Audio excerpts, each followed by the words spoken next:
Mateus 5, vamos começar, gente? Nosso tempo de reflexão. A gente precisa ouvir Deus, né? A gente precisa saber o que Deus tem para nos dizer. Eu queria que você colocasse o seu coração nesse modo, nessa posição. Senhor, o que você acha de mim? O que você acha da minha vida? O que você quer falar? Qual que é? Hoje cedo eu acordei aqui e vim te ouvir. Essa tem que ser a sua atitude, a sua disposição agora no momento da pregação da palavra. Esse Deus, pode falar então. Senhor, obrigado, Senhor. Obrigado pela sua presença maravilhosa. Obrigado pelo Senhor aqui, neste lugar. Que privilégio, Jesus. Sermos seu povo, sermos salvos. Te amamos, Deus. Nós te amamos, Deus. Fala aqui, Senhor, com seus filhos. Toca nos corações, Deus. Por favor, faça coisas que só o Senhor pode fazer dentro de 40 minutos. Faça coisas maravilhosas, extraordinárias, que só o Senhor pode fazer em 40, 50 minutos, 1 hora, Deus. Por favor, Senhor. É isso que eu oro. Abençoa quem vai assistir na internet, Deus, essa pregação, que não está aqui nesse ambiente, mas que seja tocado pela verdade do Senhor do mesmo jeito, Pai. Seja liberto. Gente que nunca ouviu, Deus, uma pregação minha, Deus, ou nada, Deus, da República, mas que vai acessar, Deus, essa pregação. Que o Senhor entre nesse quarto que essa pessoa está, entra nessa sala aí, ou a pessoa ouvindo, Deus, só e não assistindo, entra, Deus, dentro do coração dela, através da palavra, em nome de Jesus, amém. Amém. Mateus 5,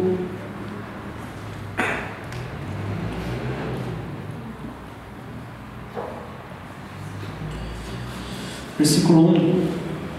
Vendo Jesus as multidões, subiu ao monte, e como se assentasse, aproximaram-se os seus discípulos, e ele passou a ensiná-los, dizendo: Bem-aventurados os humildes de espírito, porque deles é o reino dos céus. Bem-aventurados os que choram, porque serão consolados. Bem-aventurados os mansos, porque herdarão a terra. Bem-aventurados os que têm fome e sede de justiça, porque serão fartos. E bem-aventurados os misericordiosos, porque alcançarão misericórdia. Bem-aventurados os limpos de coração, porque verão a Deus. Bem-aventurados os pacificadores, porque serão chamados filhos de Deus. Bem-aventurados os perseguidos por causa da justiça, porque deles é o reino dos céus. E bem-aventurados sois quando por minha causa vos injuriarem, vos perseguirem, e mentindo disserem todo mal contra vós. Regozijai-vos e exultai, porque é grande o vosso galardão nos céus, pois assim perseguiram os profetas que vieram antes de vós. Amém. Amém. Esse texto, o famoso Sermão do Monte, ele tem chamado a minha atenção por causa de algumas coisas bem pontuais, algumas reflexões, algumas alegorias que eu tenho feito, e o Senhor tem falado no meu coração. Quando você olha para o versículo 1, fala assim, que Jesus viu as multidões, e aí ele subiu para o monte.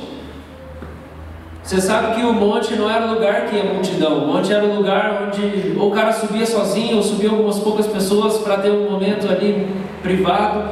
E quando as multidões apareceram, e as multidões podem significar problemas. É uma multidão.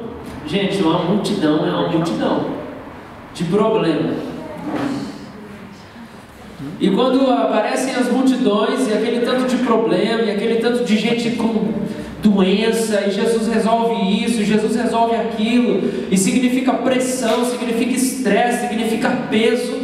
Quando chega nesse momento em que Jesus é cercado de multidão, cercado de problemas, cercado de situação para ele lidar, você pode sentir assim na sua vida, se cercando de multidão de coisas que você não sabe o que fazer. O que Jesus faz? Ele sobe no monte para ter um momento de privacidade, e junto com isso ele tem um momento com os discípulos. E aí agora, quando aconteceu um monte de coisa e apareceu uma multidão de coisas, de problemas, Jesus fala: então vem cá, meus discípulos, eu preciso falar no coração de vocês algumas coisas, porque agora a gente vai lidar com a multidão. É o começo do ministério de Jesus. Jesus está começando a ministrar, a pregar o reino, curar, ensinar e caminhar pelas ruas. Então Jesus chama os discípulos por causa do discipulado, por causa do ministério que Ele não quer realizar sozinho, mas Ele quer realizar com os discípulos. Então, na hora da multidão, Jesus tem coisa para dizer para os discípulos. Eu quero dizer para você que na hora da multidão, de problema, de treta, de dificuldade, na multidão de cobrança, na multidão de pressão, na multidão de estresse, Jesus tem algo para falar no seu coração. Porque Jesus estava bem resolvido, gente. Jesus não tinha problema de lidar com a multidão. O cara mais resolvido é Jesus. Quem não sabe lidar com a multidão são os discípulos. Então Jesus chama os discípulos para ensinar eles como lidar com a multidão. E eu queria falar com você nessa manhã que eu acredito que o que o Senhor quer dizer aqui é: e aí, na hora que aparece a multidão, como é que faz? Como é que você age? Como é que você se porta? Quando vê uma multidão de coisas, uma enxurrada de coisas, Jesus chama a gente para ir para o monte, para Ele poder falar no nosso coração, porque Ele quer nos ensinar. E semana passada você nem percebeu, e eu nem usei esse texto, mas eu ensinei 3 coisas desse texto aqui. Porque eu falei sobre a gente se reinventar como igreja, e a resposta para a gente se reinventar na nossa caminhada, quando parece que está tudo mecânico, quando o evangelho parece que está mecânico, a igreja está mecânica, está tudo assim meio travado, são as 3 primeiras bem-aventuranças. Humildade de espírito tem a ver com a nossa relação com Deus. Você precisa aplicar a humildade de espírito para a sua relação com Deus, e você precisa voltar à simplicidade das coisas. Você não é dono de nada, você não é dono da relação com Deus, você não é dono de Deus, você não é dono do que Deus tem para fazer na sua vida. Está pesada a vida de oração, volta para a humildade de espírito. Você está tentando seduzir Deus, conquistar Deus, volta para a simplicidade, humildade de espírito. Jesus fala assim: quando você vai orar no quarto, você não acha que Deus não sabe do que você precisa, mas vai sabendo que Ele já sabe de tudo. Você não vai seduzir Ele, você não vai convencer Ele, você não vai, como num tribunal, provar para o juiz que você é inocente. Esquece. Se você vê a vida de oração, a sua relação com Deus desse jeito, você está tentando provar para Ele que você merece a atenção dEle e o favor dEle, esquece. Você está cansado, engessou a sua relação com Deus. Então, para você ser livre na sua relação com Ele, humildade de espírito. A segunda bem-aventurança eu falei sobre as nossas relações, porque a vida da igreja, ela se baseia nessas 3 coisas que a gente falou aqui. Primeiro, a sua relação com Deus: oração, Bíblia, espiritualidade, meditação, jejum, consagração, essa coisa pessoal que não muda. A segunda coisa são as relações. Não tem como você seguir Jesus, você caminhar na igreja sem relações. E aí, a segunda coisa, a gente falou sobre mudança, sobre a gente ouvir as pessoas. Lembra disso? Quem estava no domingo passado? De manhã à noite eu preguei a mesma mensagem, tá? Então, eu falei sobre isso, que a gente precisa ouvir as pessoas, que as nossas relações na igreja desgastam, a gente precisa ouvir as pessoas. Os membros que parecem de menor importância, como Paulo fala em Coríntios, são aqueles que a gente dá maior honra. Então a gente precisa ouvir as pessoas. Talvez está desgastado porque a gente não está ouvindo as pessoas, e às vezes a resposta porque precisa mudar para renovar tudo está no que pessoas têm para dizer para nós. E aí essa é a segunda bem-aventurança,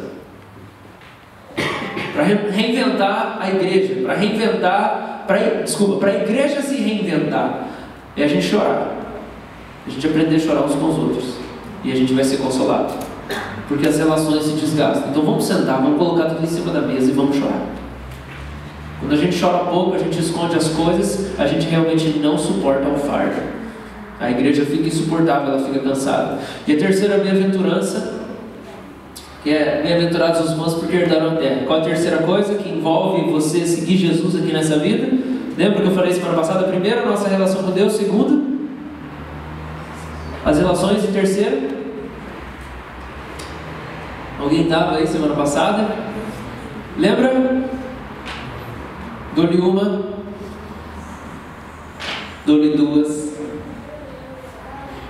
Já vou pregar de semana passada de novo. Ministério, gente, serviço. Você quer ser crente, você precisa servir. Você quer ser crente, você precisa ter uma relação com Deus, ter relação com o corpo de Cristo, você precisa servir. Não basta só ter uma relação com Deus com as pessoas, né? Gente assim mofa e só dá trabalho. Quem não trabalha, dá trabalho, é verdade. Então, a terceira coisa importante para a gente se reinventar como igreja é a maneira como a gente está servindo. E eu falei bastante sobre isso. na semana passada, como às vezes a gente está focando em uma coisa que não é mais o tempo de você viver aquele negócio, que mudou. Deus não quer mais aquilo. Agora é outra fase da vida que você está assim tentando viver o que Deus falou para você 5 anos atrás, que era naquele momento. E aí nisso entra esse texto aqui, a terceira bem-aventurança. Por quê? Porque fala que os mansos herdarão a terra. Para que você herda a terra? Para que você herda a terra? Para semear, gente. Por que você quer um pedaço de terra? Você vai plantar na terra. Isso é o quê? Começa com T. Trabalho. Amém. Fala assim: eu estou acordado. Me convencem, por favor.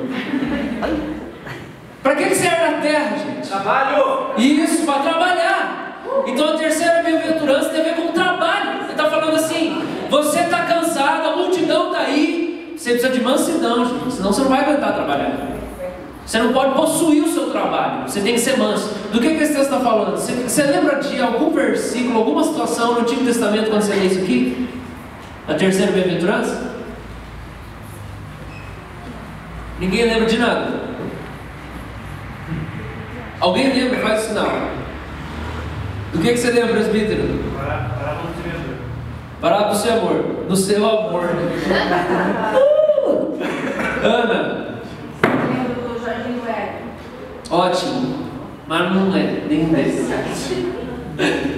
Gente! Lembra de Abraão e Ló? E aí ele falou assim: ó, então nós temos 2 terras aqui para escolher. Essa terra aqui é seca, não tem nada. Essa outra terra aqui é super próspera e tal. E aí Abraão e Ló tem que se separar porque está muito grande. Deus mandou ele separar da família. E aí chega na hora de separar, a pergunta é: quem vai para onde? E aí Abraão falou assim: meu filho, você pode escolher o que você quiser, que Deus está comigo, onde eu for vai ser bênção. Aí o Ló falou assim: então eu quero essa terra super fértil, que é onde? Sodoma e Gomorra. E aí Abraão, beleza, eu fico com essa tudo árida. Abraão vai lá e começa a florescer, porque onde Deus está, frutifica, né? O que era infértil vira fértil, o que era estéril se torna fértil. E aí o que acontece? Abraão usou de mansidão. E mansidão é assim: pode escolher a terra. Esse texto está falando de Abraão. Os mansos herdarão a terra. Não pode escolher, não tem problema não. Eu não vou. Escolhe o que você quiser. O que Deus tem para mim está guardado. E isso é uma noção de que Deus tem uma promessa para você, que você não precisa dominar nada. Quem é manso não domina, não precisa dominar, não precisa controlar. Então essa palavra fala disso: os mansos herdarão a terra. Por quê? Porque é Deus que quer dar a terra. O cara não domina, o cara não exerce o controle sobre aquilo. E se a gente quer viver em paz e se reinventar e saber lidar com tanto de pressão ministerial e de serviço e de comprometimento com a obra de Deus, a gente precisa ser manso, saber: esse negócio não é meu, esse problema não é meu, essa igreja não é minha, essa igreja é de Jesus, esse ministério não é meu, esse ministério é de Jesus. Seja manso, se é de Jesus vai herdar. Pode estar tudo árido, Jesus vai fazer acontecer, igual ele fez com Abraão. Amém? E hoje eu quero passar por uma outra bem-aventurança. Eu quero pular para o versículo 8. Vou pular do versículo 6 e 7. Eu quero para o versículo 8, porque hoje eu quero falar sobre coração. Eu tenho paixão de falar sobre isso. Não é sempre que Deus coloca no meu coração para falar sobre coração, mas talvez essa é uma das mensagens da minha vida. Eu amo falar sobre isso, coração. E existem 3 versículos que vão pontuar essa nossa reflexão hoje. O primeiro é esse aqui: bem-aventurados os limpos de coração, porque eles verão a Deus. Ou os puros de coração vão ver Deus. Puros de coração. Provérbios 4:23: sobre tudo que se deve guardar, guarda o teu coração, porque dele procedem as fontes da vida. E 2 Crônicas 16:9: os olhos do Senhor estão por toda a terra, procurando alguém cujo coração seja totalmente dele, para ele se mostrar forte para essa pessoa. Eu quero falar sobre o seu coração hoje, nessa manhã. Porque quando as multidões vêm e nos cercam, é multidão de coisa boa, é multidão de coisa ruim, é multidão que seduz, é multidão que chama a nossa atenção, é multidão de gente falando hosana nas alturas e tentando falar para Jesus: olha só como você é bem-vindo. Daqui a pouco os caras crucificam Jesus, os caras que falavam: vem cá, seja bem-vindo. E o nosso coração, ele é ameaçado quando a gente está cercado de um punhado de oportunidade, um punhado de pressão. E eu quero falar sobre como você manter o seu coração no lugar certo. E Jesus está chamando os discípulos para a montanha e falou assim: eu quero falar sobre algumas coisas para você. E E sobre o coração, o tema coração é uma das coisas que Jesus quer falar para eles. Ó, tá vendo essa multidão aí? Todo mundo aí agora vai começar a me seguir. E vocês estão comigo. Eu quero ensinar algumas coisas para vocês. Vocês precisam manter o coração limpo, para vocês poderem me seguir. E a gente poder fazer junto o ministério. E eu quero falar sobre isso. Então, eu queria relembrar que na semana passada a gente falou como que algumas vezes aquilo que Deus disse para nós no passado pode ser a nossa prisão de hoje. Quem lembra disso? O que Deus falou para você no passado pode ser a tua prisão atual. E a gente citou algumas coisas aqui do nosso meio. Como por exemplo, a Rebu foi plantada por jovens solteiros, que hoje não são mais solteiros. E estão querendo viver outras coisas. Então eles se sentem, muita gente sente assim, isso aqui não funciona para mim, isso aqui não é para mim. Só que foram eles mesmos que criaram. Por quê? Porque era a palavra de 5 anos atrás. Vai funcionar assim, tinha cena hardcore, tinha isso, tinha aquilo, vamos fazer assim. A gente tem tempo, então vamos investir, vamos orar, vamos jejuar, vamos fazer isso, aquilo outro. Só que alguns foram, entraram na faculdade, tinha gente que na época nem estudava, estava no ensino médio, gente que nem trabalhava, então tinha bastante tempo para se envolver. Isso foi muito bom na época. Outro dia eu estava falando com um amigo meu pastor, falando assim, cara, tem um presbítero lá na minha igreja, que ele está há meses sem trabalhar e ele não sabe o quanto isso está sendo bom para ele. E ele reclama que ele está desempregado, mas Deus nunca tratou tanto a vida dele nesse tempo de desemprego, e ele nunca fez tanta visita comigo, e nunca ele desenvolveu tanto a relação dele com Jesus e algumas questões na casa dele. Ele não está percebendo o quanto foi bom. E quando essa igreja começou, ela começou assim. Então era uma cosmovisão de ministério de quem era solteiro. E as coisas funcionavam de um jeito para o solteiro. E aí tudo foi construído. O que aconteceu que algumas pessoas arranjaram emprego, outras pessoas entraram na faculdade, outras pessoas começaram a namorar. E aí a vida da pessoa começou a mudar. E sem perceber, isso aqui começou a ficar assim, não funciona mais para mim, não funciona mais para mim. E a palavra que Deus te deu ontem se tornou a sua prisão de hoje. Por quê?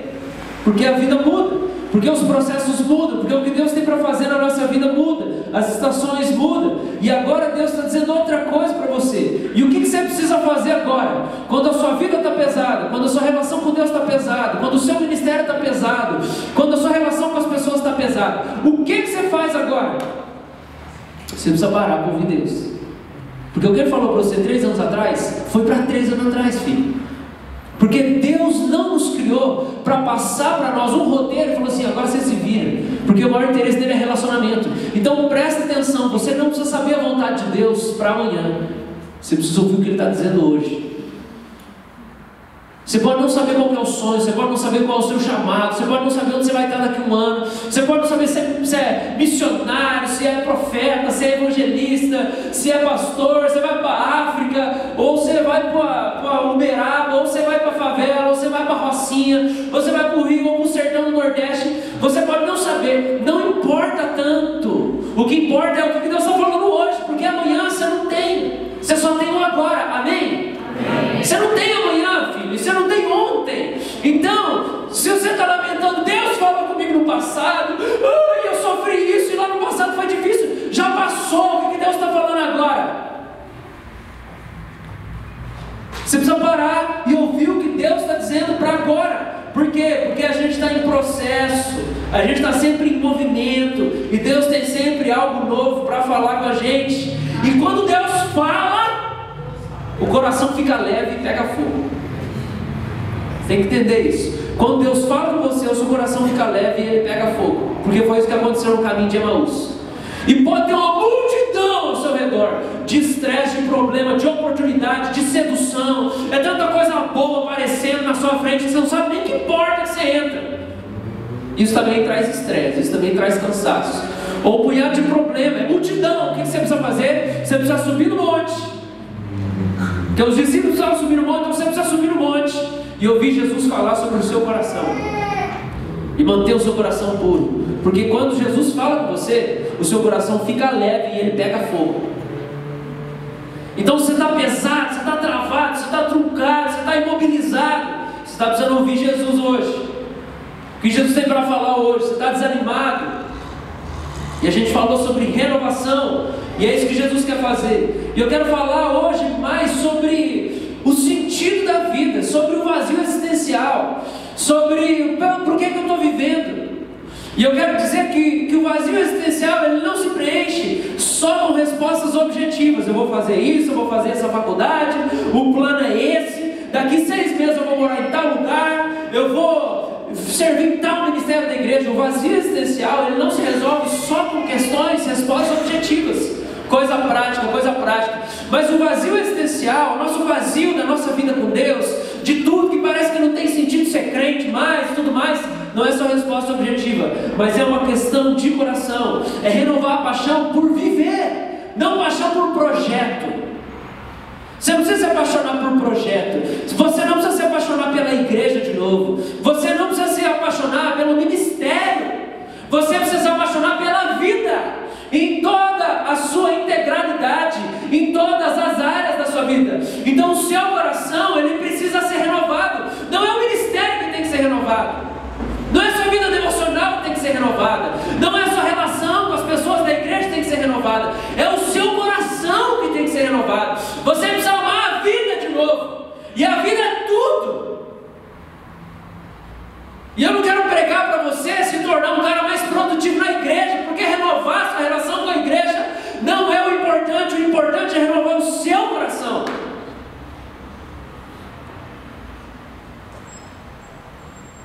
Isso só acontece, gente, quando a gente resgata a noção da soberania de Deus. Coração, trono. Fala comigo, coração. Trono. Coração. Trono. Coração. Trono. Coração puro, coração limpo, coração leve, coração em chamas tem a ver com o trono.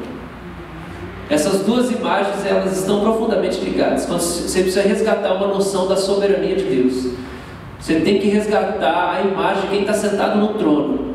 Porque quem está sentado no trono governa o universo, governa o coração do rei. Amo o Provérbios 21, o coração do rei está na mão de Deus e ele inclina para onde ele quiser, porque ele manda em tudo. O Deus é que endurece o coração do faraó, é Deus que amolece o coração do faraó, é Deus que faz chover, é Deus que te chama, é Deus que te converte, é Deus que te resgata, é Deus que te dá convicção de pecado, é Deus que te dá esperança, é Deus que faz você levantar, é Deus que não deixa você meter o pé na vida e aí fazer tudo aquilo que a sua carne queria fazer, mas não faz, porque Deus segura as rédeas da sua existência. Você precisa lembrar quem está sentado no trono, quem te chamou, quem te converteu, para onde Ele está te levando, quem está governando o universo. É só assim que o seu coração vai ser renovado, é só assim que o seu coração vai ter vida de novo, ele vai ser reinventado, você vai amar a vida de novo. Você precisa lembrar quem está sentado no trono. Por quê? Porque as multidões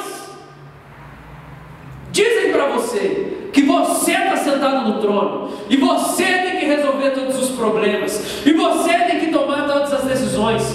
Todo mundo vinha: Jesus me cura, Jesus minha família, Jesus isso, Jesus aquilo, Jesus não tem dinheiro, Jesus sou pobre, Jesus estou usando droga, Jesus olha só, fui abusado, fui violentado, fui roubado. Geraldo estava aqui esses dias, ele falou de um grupo lá do WhatsApp dele que tinha uns amigos lá, que ele falou assim, que saiu, um cara lá saiu com um bofe lá e achou, nossa, foi maravilhoso sair com ele, a gente fez um monte de coisa. Aí no final das contas o bofe, eu não sei o que aconteceu, ele roubou meu celular, R$250 que ele tinha na carteira. E estava lá todo, né, triste assim, meu celular novo, fui roubado e tal. Cara, é um monte de coisa. Todo mundo precisa de você. Todo mundo quer você, e todo mundo acha que a dor dele é a mais importante de todas. O pior é quando você acha que a sua dor é mais importante de todas. E o único jeito de você resgatar um coração leve é você lembrar que a dor de Deus é que é mais importante de todas. Não é o que as pessoas acham que você precisa ser, nem o que você acha que você precisa ser, o que você quer ser, mas é o que Deus tem para dizer para você. Você precisa lembrar do trono, quem está sentado no trono, quem manda em tudo, quem governa em tudo. Porque quando você lembra disso, seu coração fica leve de novo. Porque a pureza de coração, eu falo isso já faz anos, pelo menos uns 5 anos. É uma frase de Søren Kierkegaard, que pureza de coração é desejar uma coisa. É uma coisa. E é a vontade do rei, a vontade daquele que está sentado no trono. É o único jeito do nosso coração ficar leve, é a gente parar para ouvir o que é que você quer, Deus. Não o que eu quero, não o que os outros querem, mas o que é que o Senhor quer. Porque se você discernir, se o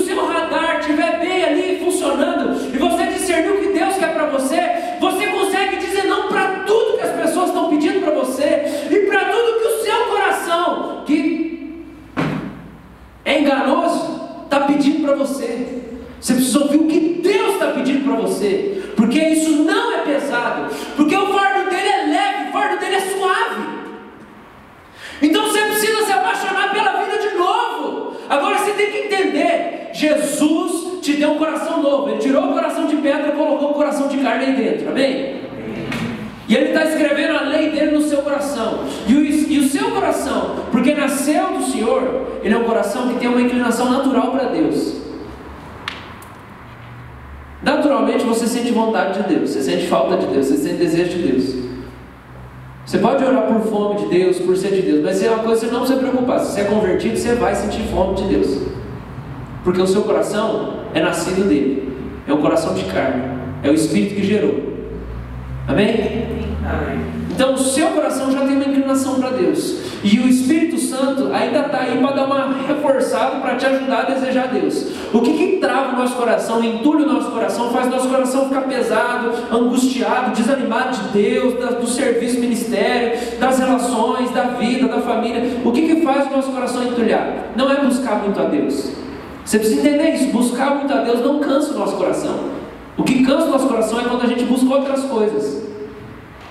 O grande problema é a maldição da religião, porque a gente acha que está buscando Deus e não está. A gente fala assim: caramba, eu estou fazendo tudo que Deus quer, e a minha vida está pesada, meu coração está pesado, eu estou cansado. Você precisa parar e ouvir Jesus, que Ele vai te mostrar que você não está buscando Ele. Se você estivesse buscando Ele, você não ia ficar pesado. Não tem como o nosso coração ficar pesado quando a gente está buscando bastante a Deus, porque o nosso coração foi feito para isso. Então, naturalmente, o coração novo que a gente recebeu deseja Deus, e ele está bem quando ele está com Deus. O problema é que a gente busca ministério, achando que a gente está buscando Deus. Ministério tem sido uma das maiores maldições que eu tenho tido que lidar ultimamente. Então, quando eu vou aconselhar muitas pessoas, e tem sido várias pessoas, e Deus tem aberto os meus olhos para entender isso, que eu vou aconselhar várias pessoas, e aí quando você vai ouvir os problemas delas, você vai ouvir as lutas delas, tudo que elas estão passando, elas falam assim: mas é por causa do ministério. É o ministério. É o ministério. É o ministério. É um vício de ministério. E a gente acha que isso é Deus. Ministério não é Deus. Igreja não é Deus. Deus é Deus. E a gente precisa repriorizar as ordens da vida. Ontem eu falei para umas 2, 3 pessoas, em algumas conversas. Falei: ministério, eu estou fazendo de tudo para colocar ele em 4º lugar na minha vida. Estou fazendo de tudo para colocar a igreja em 4º lugar na minha vida. Lá em 4º. Teve gente que ontem veio falar assim: eu esperava mais de você, eu precisei de você nesse tempo, querendo jogar coisa na minha cara. Aí eu respondi assim, falei: eu tenho procurado deixar o ministério em 4º lugar na minha vida. É por isso que eu não estava lá. Primeiro lugar Jesus, depois a minha família, depois os meus amigos mais chegados que irmão, e depois o ministério. Jesus não quer o ministério da gente, Ele quer a gente. Ele quer nosso coração. Ele não quer a igreja. Você não lembra de Isaías capítulo 1, ele fala assim: eu não aguento mais o culto de vocês, gente, eu quero vocês. Eu não aguento mais ministério, eu quero vocês. E a gente acha que Deus está esperando isso, uma vida devocional perfeita, um culto perfeito, é isso, é aquilo. E não é. É muito mais subjetivo, é muito mais profundo, é muito mais assim, é o seu coração. Eu quero que você pare de achar que você tem que fazer tudo para mim. Eu quero que você olhe para mim: eu quero você, eu quero você, eu quero você, eu quero você, eu quero você, eu quero só você. Eu quero só você. Deus ter o nosso coração não é Deus ter o nosso ministério, são coisas diferentes. E o ministério é um vício maldito. Droga é fácil, droga, beleza, eu não posso usar droga.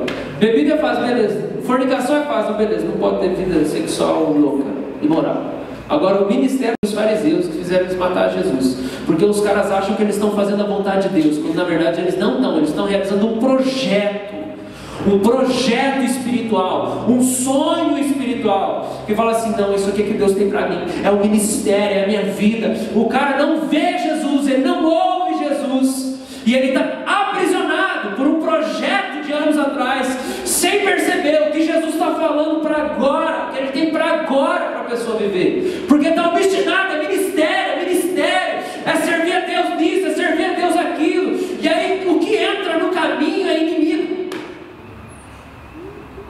E aí a gente desvia do ministério, a gente desvia servindo a Deus.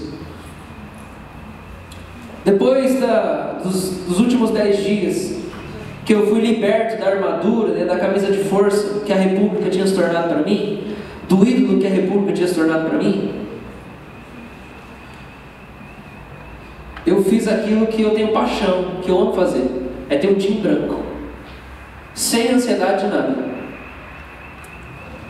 Porque aí Jesus quebrou a armadura da república e falou assim: filho, para com esse negócio, eu não sou a igreja, eu sou eu, a igreja é a igreja, ela sempre vai existir, mesmo sem você, porque desde que Jesus fundou a igreja, ela existe e está aumentando e crescendo.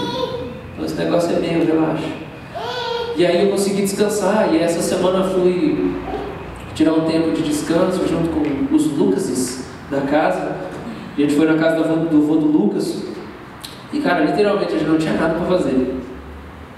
Mas teve dia lá que eu fiquei entediado. A gente ficou 4 dias lá na praia, estava mais frio que em Curitiba. A gente não tinha nada para fazer lá, nada. E aí eu vi, cara, é isso que eu preciso disso, nada para fazer.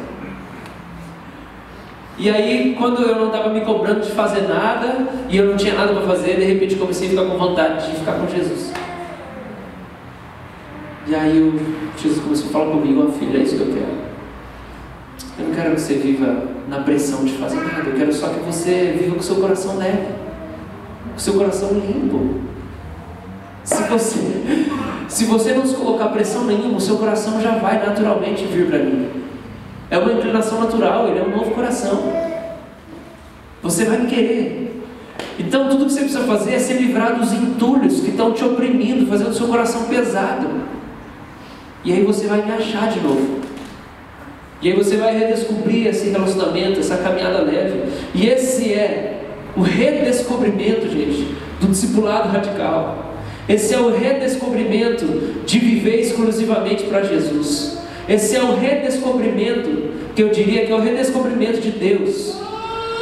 E a grande questão é: como eu faço para manter isso? Como eu faço para manter isso? Como eu faço, isso é sustentabilidade, né? Mas como eu faço para ter uma relação com Deus sustentável, criar uma estrutura, um estilo de vida aonde é autossustentável, para que os meus hábitos do dia a dia e os meus princípios mantenham o meu coração limpo, para que jamais falte nele fogo, graça e alegria, sustentabilidade cardíaca.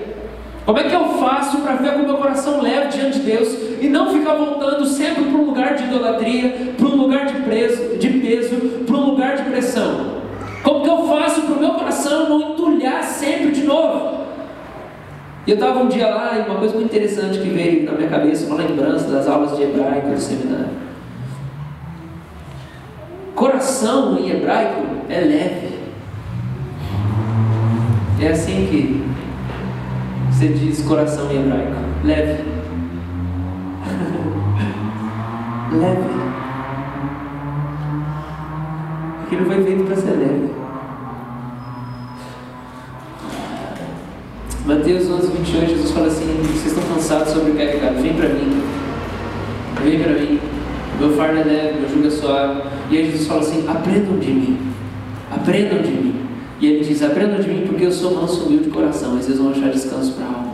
Aprendam de mim, é o que Jesus disse. O que Jesus está falando para a gente aprender com ele? Ele está falando para a gente aprender a ser manso e humilde. Ele fala: aprendam de mim porque eu sou manso e humilde. Ele está falando: o meu fardo é leve porque eu sou manso e humilde. E o que implica ser manso e humilde? Ser manso e humilde implica você descansar que ele está sentado no trono. E você não precisa dominar sobre nada e controlar nada. Você precisa morrer, gente. Gente, você precisa morrer. Eu preciso morrer. A gente precisa morrer para a vida. Para essa vida aqui. A gente tem que morrer até para o nosso ministério. Até para os nossos sonhos, para os nossos projetos.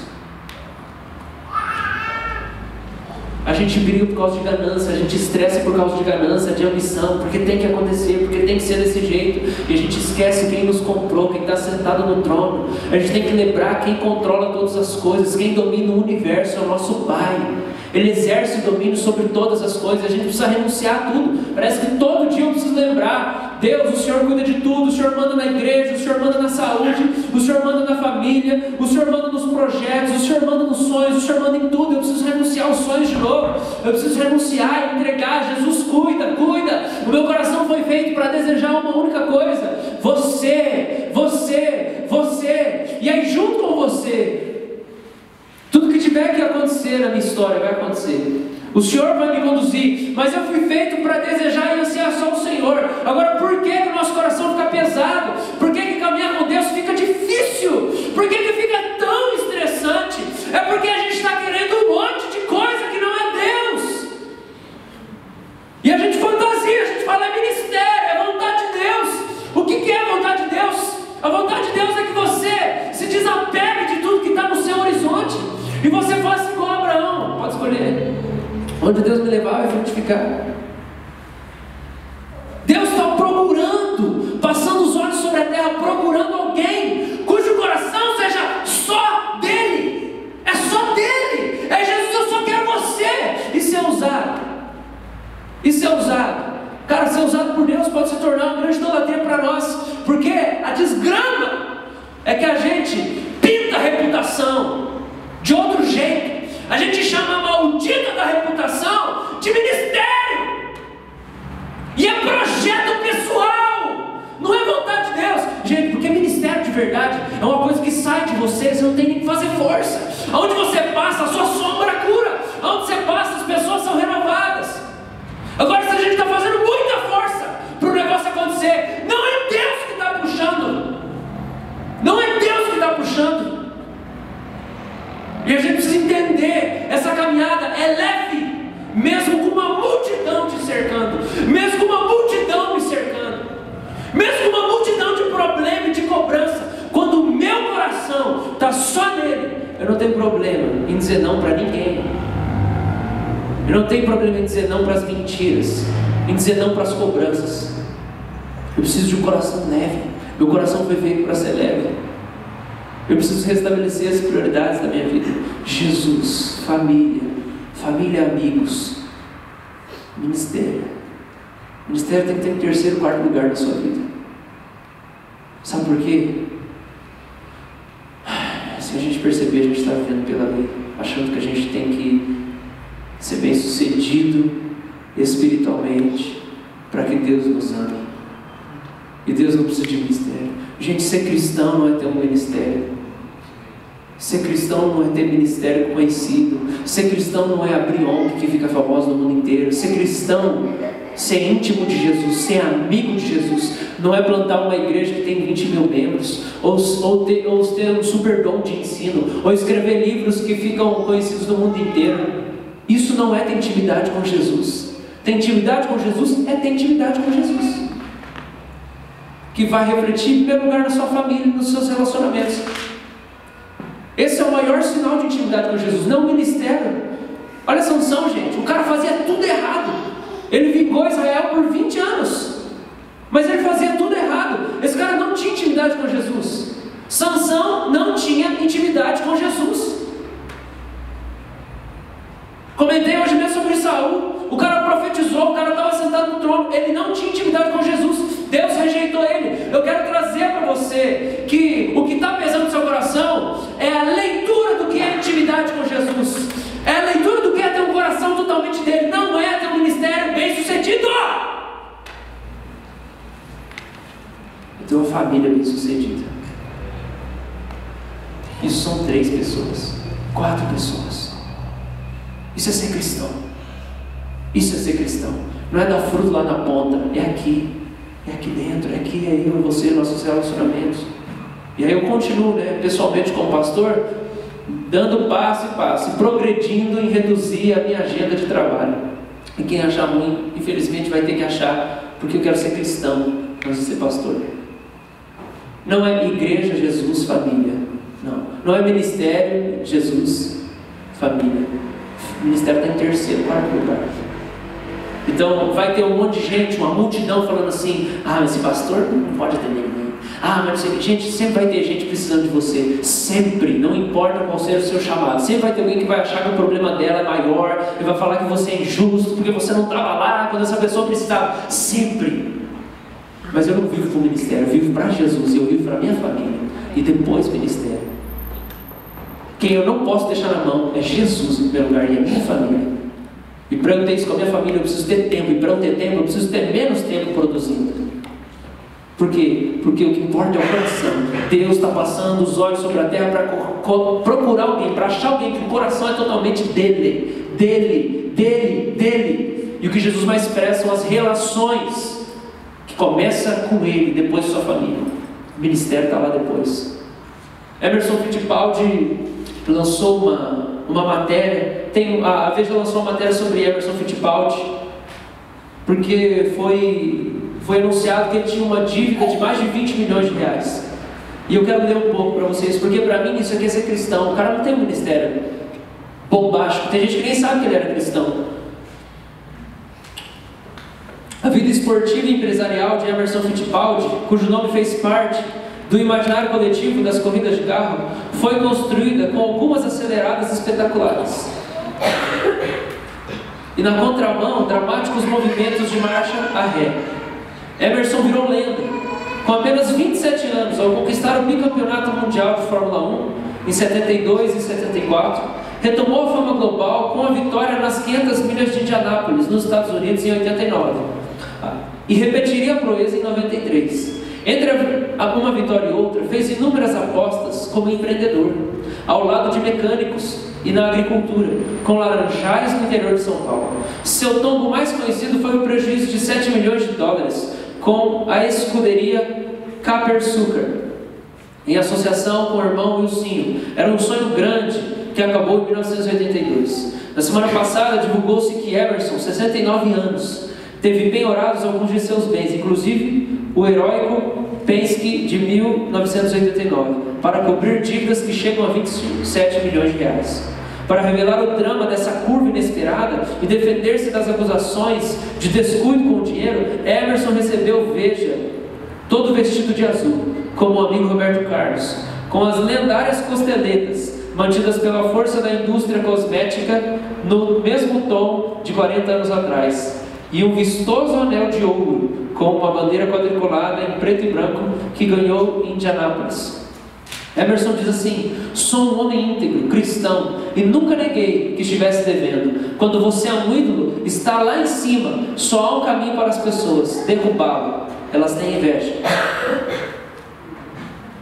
O senhor gosta de cirurgias plásticas? Ele responde: sim, elas são uma maneira de se manter atual. Fiz botox, acho legal dar uma renovada. O bonito é importante, mas o que temos dentro é muito mais. Aceitei Jesus depois do acidente de 1996. Quando estava no hospital, bem mal, o piloto Alex Dias Ribeiro me apresentou a Bíblia. Hoje eu sou da Igreja Batista. Posso contar uma coisa sobre minha mãe? Pode. Ela fugiu da Revolução Comunista na Rússia, quando tinha 7 anos. Minha avó, que morava perto de Kiev, jogou os 4 filhos numa carroça. E meu avô, que era oficial do czar, teve de ir escondido, embaixo de uns panos. Eles foram até Hamburgo e de lá fugiram para o Brasil. Mas na carroça, por muitos dias, minha mãe viu gente morrendo de todo lado. Desde então, minha mãe passou a repetir: não existe Deus. Décadas depois, 8 anos atrás, meu pai ficou muito doente. Não comia nada e começou a definhar. Liguei para o pastor e ele veio conversar com meu pai. O religioso, como um vozeirão, perguntou a ele: acredita em Deus? Meu pai disse que sim, e minha mãe ficou de lado, toda desconfiada. O pastor falou que ele, então, iria vencer aquela guerra. Naquela noite, meu pai voltou a comer. Na madrugada, encontrei minha mãe sentada na mesa, e ela me disse: filho, agora eu acredito que Deus existe. Emerson começa a chorar. O senhor é profundamente religioso. Disse nessa entrevista que é honesto a seus amigos. Como o cantor Ronivon, seus amigos o descrevem como um lorde. Se o senhor pudesse mandar um recado a seus credores, o que diria? Ainda em lágrimas: isso vai acabar. São problemas que vou resolver. Só Jesus foi perfeito. Eu cometo erros. Se eu não tivesse fé, estaria desesperado, mas tenho os pés no chão. Por que Emerson Fittipaldi? O que Emerson Fittipaldi tem para pregar para nós aqui no final dessa mensagem? Emerson Fittipaldi é um cara que nem muita gente sabe que ele é cristão. Nem todo mundo sabe que ele é cristão. Ele é um cara que não tem um ministério, mas ele está aí, ele é comentarista, está em redes, conhecido no Brasil todo, famoso piloto. E ele é cristão do jeito que Deus coloca na mão dele para ser, em oportunidades como essa, onde ele tem a chance de testemunhar coisas em oculto, mas ele não está viciado pelo aplauso das pessoas ou pelo sucesso. Ele não tem uma relação com Jesus para mostrar para as pessoas que ele tem uma relação com Jesus. Mas quando as portas se abrem, ele vai lá e fala assim: se não fosse Jesus, eu ia estar desesperado, eu devo 27 milhões de reais, mas eu sonho inteiro. Aí ele pergunta se ele pode contar a história da mãe dele, o testemunho, e ele fala de Jesus. É um cara que entendeu a integralidade da vida. Meu coração é de Jesus, eu lido com a minha família, eu tenho meu emprego, e Jesus está comigo em tudo isso. E para mim esse cara, mesmo sem conhecer nada, mas pelo menos isso para mim, me mostra um pouco que esse cara pode estar com o coração no lugar certo, porque ele não tem medo de falar das derrotas em público, e de falar: eu devo mesmo, eu cometi erros, eu falhei, se não fosse Jesus eu estaria desesperado. Agora, quando a gente está viciado no ministério, a gente não assume dar passos para trás, a gente não aceita dar passos para trás. Eu tenho que estar sempre caminhando para frente, o meu sucesso, o meu sucesso, o meu sucesso. Eu tenho que deslanchar no ministério, eu tenho que deslanchar, eu tenho que crescer na igreja, eu tenho que participar mais, eu tenho que servir mais. Isso é lei, gente, isso é lei. Seu coração tem que estar no lugar certo, é Jesus. E eu acho que a gente pode confiar numa instituição, num discurso, ou em alguém, quando esse discurso dessa pessoa a quem a gente recorre não diz para nós que o que ele tem para nos oferecer é a coisa mais importante de todas. E eu quero dizer, a república não é a coisa mais importante de todas na vida de ninguém aqui, não pode ser. Não pode ser. Ninguém que vem aqui, eu quero que viva por isso ou morra por isso. Jesus já morreu pela igreja. Jesus já morreu pela igreja. Você vai morrer pela sua esposa, igual Paulo falou. E você vai lá morrer pelo seu marido. Ele não falou, mas nós estou falando agora.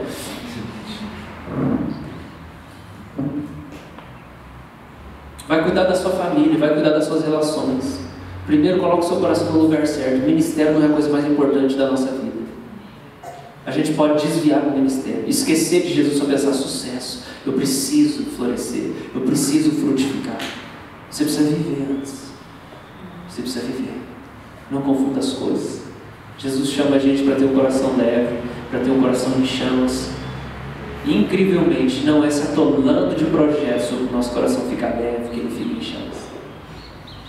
E eu queria convidar você, cara, coloque seu coração no lugar certo. Relação com Jesus, sua vida de oração não pode estar só visando frutificar, o que vai acontecer. Você precisa ter a capacidade de ficar com Jesus no seu tempo devocional, sem ter nada para pedir para Ele, para dar certo na sua vida. É só porque é bom estar com Ele, porque você foi feito para esse relacionamento. Intimidade não se demonstra em sinais e maravilhas ou um ministério bem sucedido. Intimidade é uma coisa singela, é uma coisa que fica no secreto. Não é uma coisa que a gente sai expondo, é secreto. Nossas intimidades com Jesus são em secreto. Paulo não fica falando da vida devocional dele por aí. Paulo não fica falando do tanto que ele ora. Paulo, ele tem receio até de descrever as experiências sobrenaturais de arrebatamento que ele teve, porque ele entendeu que ele não tem intimidade com Deus para poder mostrar para as pessoas que ele tem. Ele não tem relação com Deus para provar para as pessoas que ele tem uma relação com Deus. Ele tem a relação com Deus e o fim é isso. O fim da relação com Deus é a relação com Deus, tem um fim em si mesmo. E a gente precisa resgatar isso. Aí a igreja vai entrar no lugar certo. Agora, se a igreja também estiver antes da família e das relações, aí ferrou. Se o serviço vier antes, aí ferrou. Aí é ativismo, aí é lei, aí é um coração entulhado de projeto, de coisas. Jesus não quer um coração entulhado de projeto. Você não precisa ser prodígio para ter intimidade com Deus. Amém? Se coloca de pé. Quero orar por você.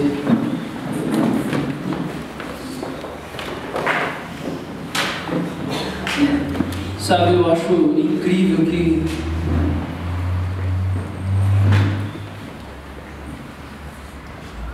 Deus está procurando um coração que é totalmente dele. E ao mesmo tempo, é Ele que faz o nosso coração ser totalmente dele. Deus quer que seu coração seja totalmente dele. E ao mesmo tempo, é Ele que faz isso acontecer. Como que acontece esse processo, essa dinâmica? Vou falar para você. Essa dinâmica acontece você deixando Ele entrar. em áreas em que o seu coração ainda não é totalmente dele.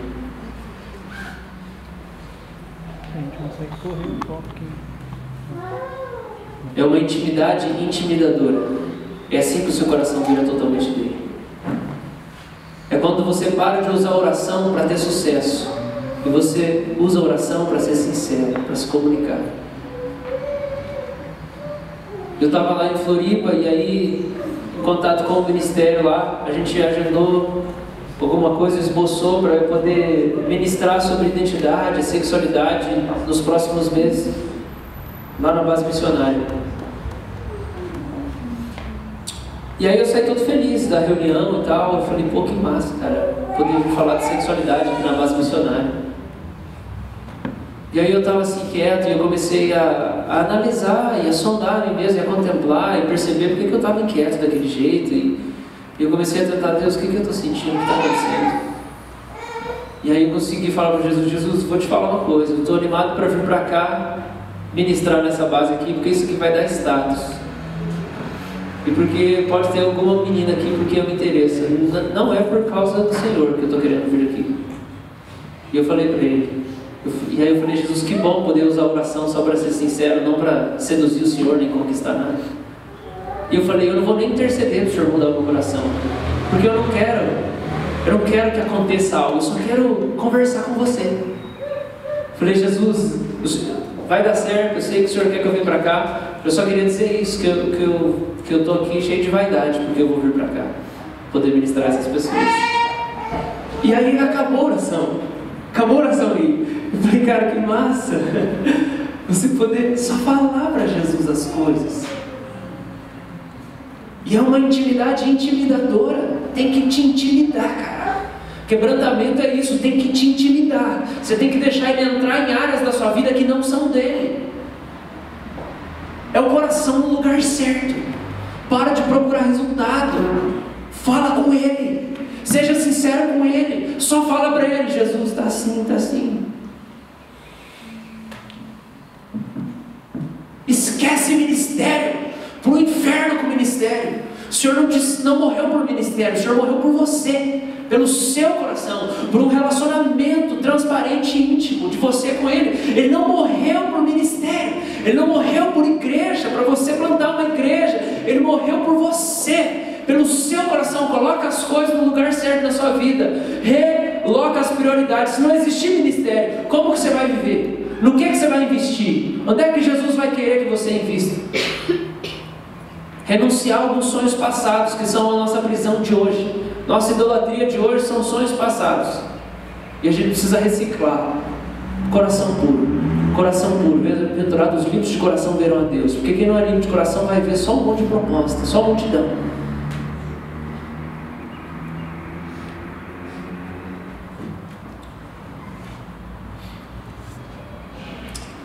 Vamos orar, feche seus olhos por um instante.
Vem curas, o que eu preciso é do teu amor, vem línguas,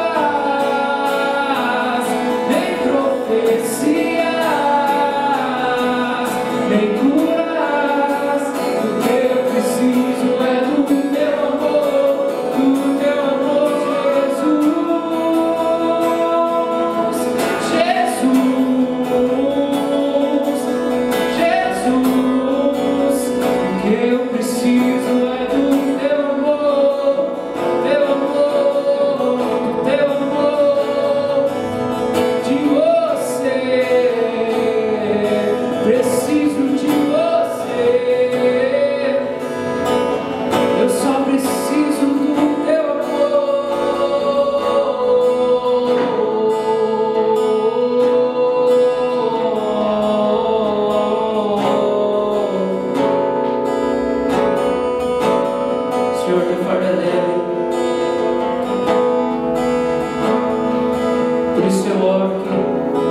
pessoas aqui encontrem leveza no Senhor, renunciem à importância que dão a certos projetos, a certos planos, a relacionamento, a namoro, a expectativa em casamento,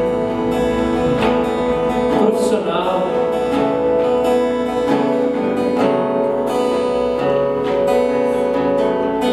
Restaura a pureza de coração, Senhor.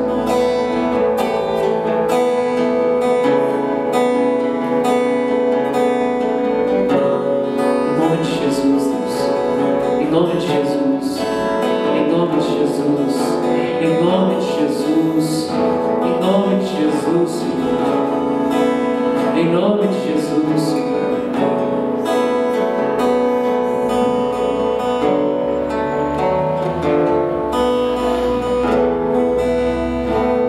Amém.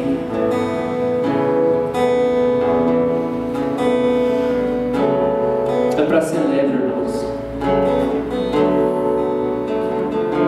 Não quer dizer que vai ser sempre fácil, mas é para ser leve. Aí quando fica pesado, a gente volta lá, entrega para Ele para ficar leve de novo. É só Ele que importa. Amém. Um das mãos para a gente encerrar esse tempo aqui.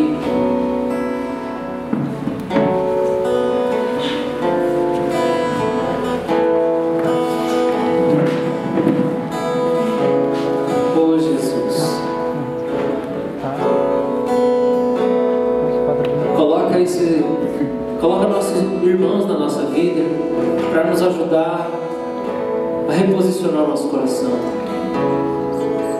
Coloca irmãos na nossa vida para dizerem para nós o que está fora do lugar, como a gente está vivendo para outra coisa.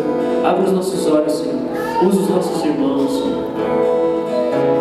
Que ninguém leve o peso, Deus, da igreja nas costas. Que ninguém leve o peso do sucesso, Senhor, nas costas. Que ninguém viva para o sucesso, Senhor.